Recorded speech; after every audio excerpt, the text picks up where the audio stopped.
Stephen King has the rare gift of turning everyday things terrifying, whether it's cars or clowns or dogs, or in the case of his 1979 novel The Long Walk, published under a pseudonym Richard Buckman, simple leisurely strolling that was turned into a deadly contest that predates the Hunger Games. So it's fitting that Francis Lawrence, director of most Hunger Games films, including the upcoming Sunrise on the Reaping, finally brings King's tale to the screen after past attempts by the likes of George A. Romero and Frank Darabont faltered. Yet Lawrence's adaptation of The Long Walk lands harder than most dystopian survival stories, for it is unflinchingly gruesome yet deeply emotional, making you laugh, cry and ache alongside its doomed participants. One of them is Raymond Garrity, played by Cooper Hoffman, a young man in a dystopian America who's chosen to compete in a walk where contestants must maintain a steady pace, with anyone falling behind or quitting being shot on the spot, until only one remains and wins anything he desires. But unlike other stoic or abrasive walkers, Garrity forges a few bonds, especially with David Johnson's Peter McVries,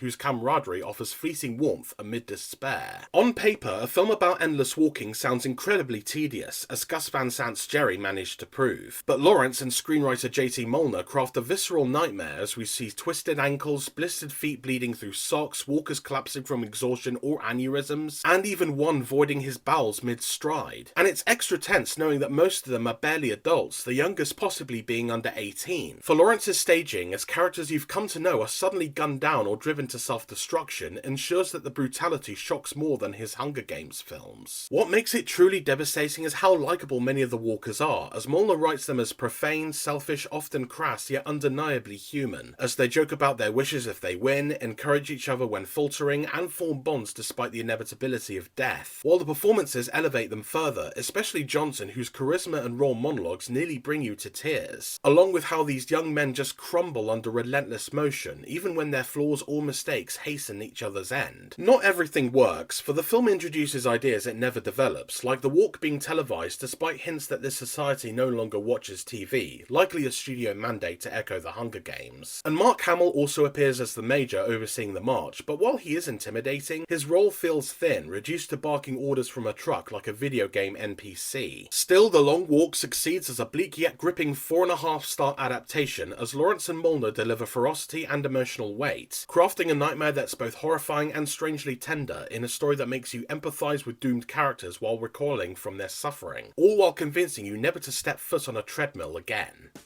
Visit the Film Feeder website to read my more detailed review, but for now, thanks for watching, please like and subscribe for more reviews, and I'll see you next time.